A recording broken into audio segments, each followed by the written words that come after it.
ओम नमो भगवते वासुदेवाय। तीसरा अध्याय, भगवान के अन्य लीला चरित्रों का वर्णन। उद्धव जी कहते हैं, इसके बाद श्री कृष्ण अपने माता पिता देवकी वसुदेव को सुख पहुंचाने की इच्छा से बलदेव जी के साथ मथुरा पधारे और उन्होंने शत्रु समुदाय के स्वामी कंस को ऊंचे सिंहासन से नीचे पटककर तथा उसके प्राण लेकर उसकी लाश को बड़े जोर से पृथ्वी पर घसीटा। सांदीपनी मुनि के द्वारा एक बार उच्चारण किए हुए सांगोपान वेद का अध्ययन करके दक्षिणा स्वरूप उनके मरे हुए पुत्र को पंचजन नामक राक्षस के पेट से यमपुरी से लाकर दे दिया।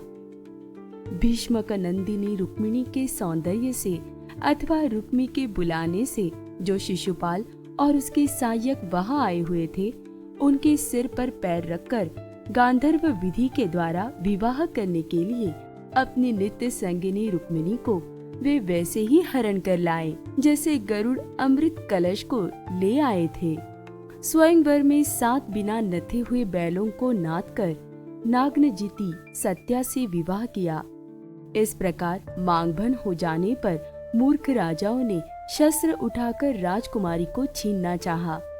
तब भगवान श्री कृष्ण ने स्वयं बिना घायल हुए अपने शस्त्रों से उन्हें मार डाला। भगवान विषयी पुरुषों की सी लीला करते हुए अपनी प्राण प्रिया सत्यभामा को प्रसन्न करने की इच्छा से उनके लिए स्वर्ग से कल्पवृक्ष उखाड़ लाए। इस समय इंद्र ने क्रोध से अंधे होकर अपने सैनिकों सहित उन पर आक्रमण कर दिया, क्योंकि वह निश्चय ही अपनी स्त्रियों का क्रीड़ामृग बना हुआ है।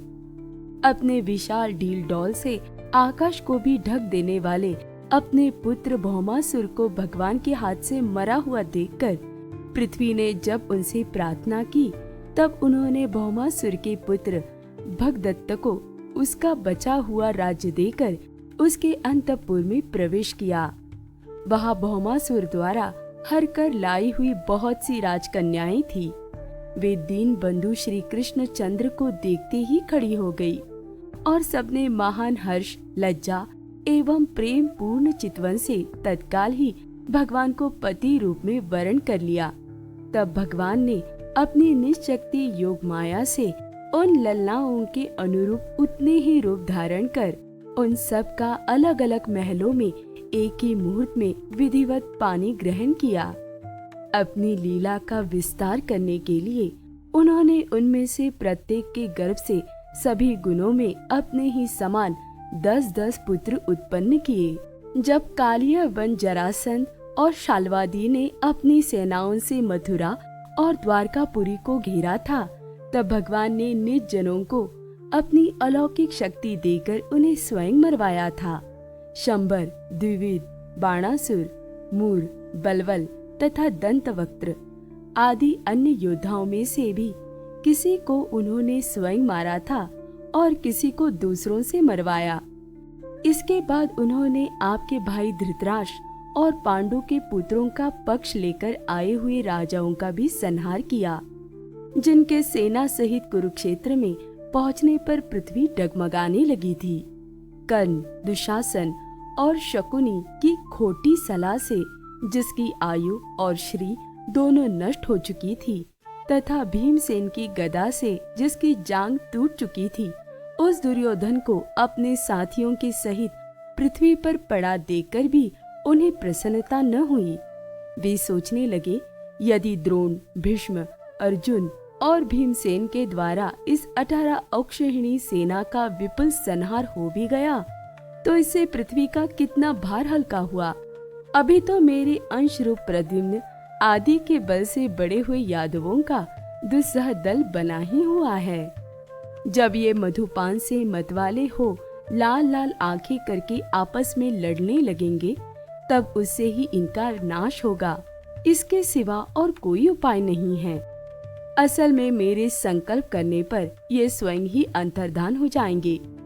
यो सोचकर भगवान ने युधिष्ठिर को अपनी पैतृक राजगद्दी पर बैठाया और अपने सभी सगे संबंधियों को सत्पुरुषों का मार्ग दिखाकर आनंदित किया। उत्तरा के उदर में जो अभिमन्यु ने पुरुवंश का बीज स्थापित किया था, वह भी अश्वत्थामा के ब्रह्मास्त्र से नष्ट सा हो चुका था, किंतु भगवान ने उसे बचा लिया। उन्होंने धर्मराज युधिष्ठिर से 3 अश्वमेध यज्ञ करवाए और वे भी श्री कृष्ण के अनुगामी होकर अपने छोटे भाइयों की सहायता से पृथ्वी की रक्षा करते हुए बड़े आनंद से रहने लगे। विश्वात्मा श्री भगवान ने भी द्वारकापुरी में रहकर लोक और वेद की मर्यादा का पालन करते हुए सब प्रकार के भोग भोगे, किंतु सांख्य योग की स्थापना करने के लिए उनमें कभी आसक्त नहीं हुए। मधुर मुस्कान, स्नेहमयी चितवन, सुधामयी वाणी, निर्मल चरित्र तथा समस्त शोभा और सुंदरता के निवास अपने श्री विग्रह से लोक परलोक और विशेषतया यादवों को आनंदित किया तथा रात्रि में अपने प्रियाओं के साथ क्षणिक अनुराग युक्त होकर समयोचित विहार किया और इस प्रकार उन्हें भी सुख दिया। इस तरह बहुत वर्षों तक विहार करते करते उन्हें गृहस्थ आश्रम संबंधी भोग सामग्रियों से वैराग्य हो गया। वे भोग सामग्रियां ईश्वर के अधीन हैं और जीव भी उन्हीं के अधीन है। जब योगेश्वर भगवान श्री कृष्ण को ही उनसे वैराग्य हो गया, तब भक्ति योग के द्वारा उनका अनुगमन करने वाला भक्त तो उन पर विश्वास ही कैसे करेगा। एक बार द्वारकापुरी में खेलते हुए यदुवंशी और भोजवंशी बालकों ने खेल खेल में कुछ मुनीश्वरों को चिढ़ा दिया। तब यादव कुल का नाश ही भगवान को अभिष्ट है, ये समझकर उन ऋषियों ने बालकों को शाप दे दिया। इसके कुछ ही महीने बाद भाविवश वृष्णि, भोज और अंधक वंशी यादव बड़े हर्ष से रथों पर चढ़कर प्रभा क्षेत्र को गए। वहां स्नान करके उन्होंने उस तीर्थ के जल से पितर, देवता और ऋषियों का तर्पण किया तथा ब्राह्मणों को श्रेष्ठ गौएं दी।